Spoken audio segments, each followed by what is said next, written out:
नमस्कार, मी संदीप चव्हाण आणि आपण पाहताय LS मराठी.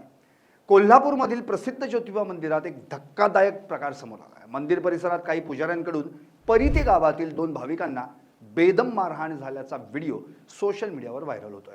या घटनेमुळे भाविकांमध्ये संतापाची लाट उसळली आहे. कोल्हापुरातील ज्योतिबा मंदिर परिसरात काही नागरिक दर्शनासाठी गेले होते.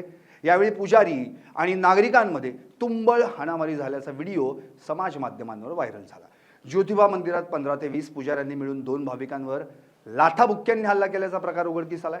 व्हायरल झालेल्या व्हिडिओमध्ये संबंधित पुजारी भाविकाच्या अंगावर अक्षरशः तुटून पडल्याचं दिसून येतं. इतकंच नाही तर 2 ते 3 पुजाऱ्यांनी भाविकांच्या डोक्यात नारळ मारल्याचंही समोर आलंय. भाविकांनी मद्यधुंद अवस्थेत हुल्लडबाजी केल्यानंच बेदम चोप दिल्याचं मंदिर पुजाऱ्यांकडून खुलासा करून सांगण्यात आलं. नमस्कार.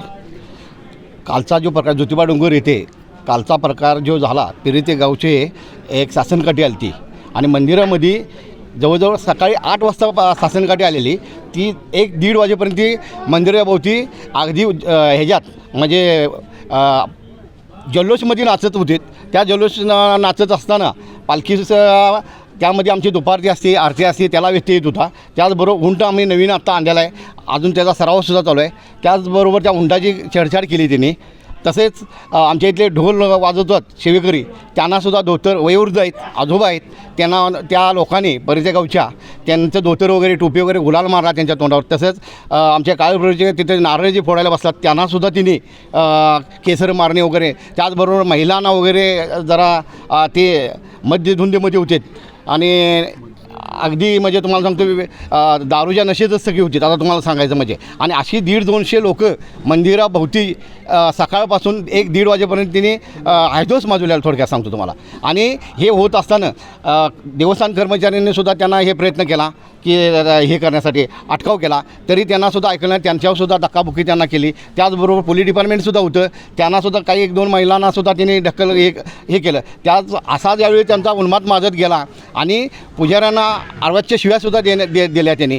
मग ते सण न होता अनेक भाविक तिथं अगदी त्यांना ते भयभीत बी झाले. अशी लोक येतात, नाश्त्यात तिथं रांगा चालू आहेत, मोठा रविवार होता. त्यामुळं आमच्या लोकांनासुद्धा किती सहनशीलता करायची म्हणून लोकांना त्यांना काढण्याचा आम्ही प्रयत्न करत होतो. आणि त्यांनी नंतर शिवीगाळ वगैरे चालवून त्यांना आणि चुकून काही लोकांनी माहिती चुकीची दिली गेली. आज आम्ही पुजारी वर्ग आहे, त्यांच्यावर कुठला गुन्हा दाखल करू शकत नाही. त्यांना आशीर्वाद देणारी माणसं आम्ही, आणि त्यांच्यावर आम्ही परत गुन्हा दाखल करणे हे आम्हाला योग्य वाटलं नाही. कारण ती अगदी तुम्हाला सांगायचं म्हणजे व्यसनाधीन होती आणि त्यांच्यावर आम्ही जर आज काल कंप्लेंट दिली, आम्ही मेडिकलसुद्धा केली असती तरी त्यांच्यावर गुन्हा दाखल होता. परंतु पुजारी वर्गानं आशीर्वाद द्यायचा असतो, कुणावर गुन्हा नाही. त्यांच्या सरपंचांनी त्यांनी स्वतः माफीसुद्धा मागितली. मी यांच्या वतीने माफी मागतो आणि असं काय होणार नाही इथनं पुढं. त्यांनी माफीनामासुद्धा मागितला. मग आता एखाद्यानं माफी मागितल्यावर क्षमा करणे कर्तव्य बी असते, म्हणून आम्ही त्यांना कालचा तो विषय संपवलेला. कारण ह्याच्यामुळे काय झालं, कुणीतरी व्हिडिओ केला की पुजाऱ्याने मारले, परंतु त्या लोकांनी अनेक भाविकांना त्रास दिला. आणि ही जी लोक जनता येत्या भाविक हा पुजाऱ्यांच्याकडे बघूनसुद्धा येतो आणि त्यांच्या जीवावर बी येत असतो इथं. कारण काही लोक कसं आहे, एवढी मोठी लोक येत असताना काही इथं अनर्थ घडला तर पुजारी त्यांना धावून येतो आणि कुठेही अत्याचार किंवा अन्याय होत असेल तर पुजारीसुद्धा तो बघवत नाही आणि त्यांना सोय करणे, त्यांची व्यवस्था इथनं जाणं हे आमचं कर्तव्य आहे पुजाऱ्यांचं. आणि एवढा मोठा भाविक येतो आहे, त्यांना त्यांच्यासाठी आम्ही तिथं निश्चितपणे अन्यायाला आम्ही वाचा फोडणार अशी माणसं आहे. आणि त्यामुळे आम्ही तिथं त्यांच्या जे चालेला उद्रेक 150-200 माणसांचा ते आम्ही तिथं बंद करण्याचा प्रयत्न केला. आणि अनेक लोकांनी प्रत्यक्षदर्शनी होतीत, त्यांनीसुद्धा तेच म्हणलीत की चुकीचं आहेत. अशी लोक अनेक वेळा येतील मंदिरामध्ये दंगाने हैदोस माजवतील. देवस्थानासुद्धा प्रयत्न केला, डिपार्टमेंटने प्रयत्न केला आणि क्षमा याचना झाली, त्यांना सोडण्यात आलं परत असं करू नका म्हणून. आता अनेक काही चॅनल्सवाल्यांनी ते तेवढाच व्हिडिओ घेतला, परंतु त्यांच्या चुका काही बघितल्या नाही.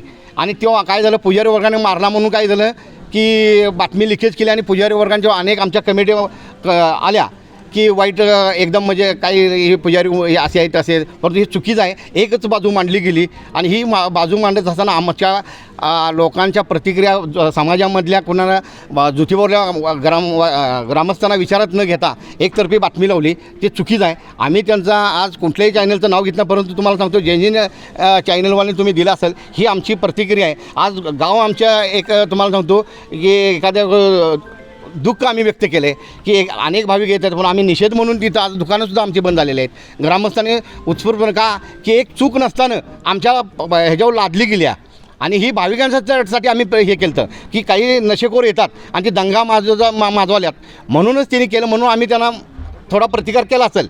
परंतु सगळे आणि हा जो हे आजचा जो निषेध आहे तो आमचा नसून ते भाविकांचा आणि या जनतेतनं आलेला आहे आणि म्हणून आम्ही सांगतो असं इथून पुढं काही होणार नाही.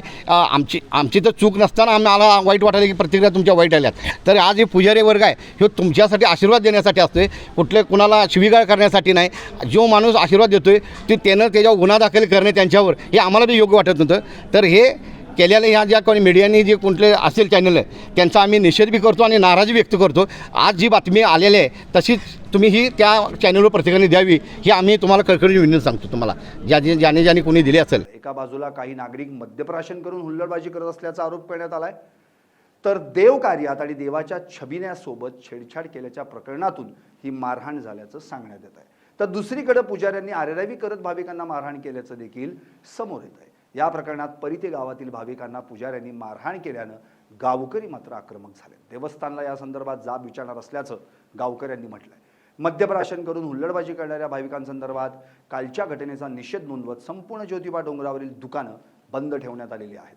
कालच्या या घटनेनंतर कायदा आणि सुव्यवस्थेचा प्रश्न उपस्थित झाला. या प्रकरणी कोडोली पोलीस ठाण्यात 15 पुजारी आणि 15 भाविकांविरोधात गुन्हा दाखल करण्यात आला आहे. सध्या पोलिसांकडून या प्रकरणाचा सखोल तपास सुरू आहे. मंदिरासारख्या पवित्र ठिकाणी घडलेल्या या प्रकारामुळे भाविकांमध्ये भीतीचं वातावरण निर्माण झालंय. दोषींवर कडक कारवाई होणार का याकडे आता सर्वांचंच लक्ष लागून राहिलं. LS मराठी, निरंजन कामत, कोल्हापूर.